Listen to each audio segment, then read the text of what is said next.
কেমন আগুন জ্বালাইলি বুকে ও বেঈমান রে, হইলা পুইরা কয়লা হইলাম রে।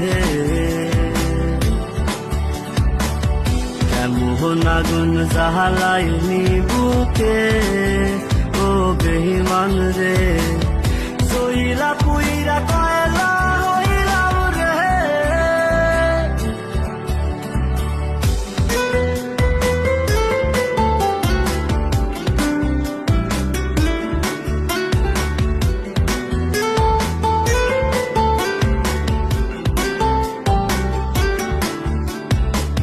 যত্ন কইরা ঘর বানাইলাম, থাকমু আমরা দুইজন। ঘর ভাইয়া ইটি ভাটায় তুই জ্বালাই দিলি আগুন।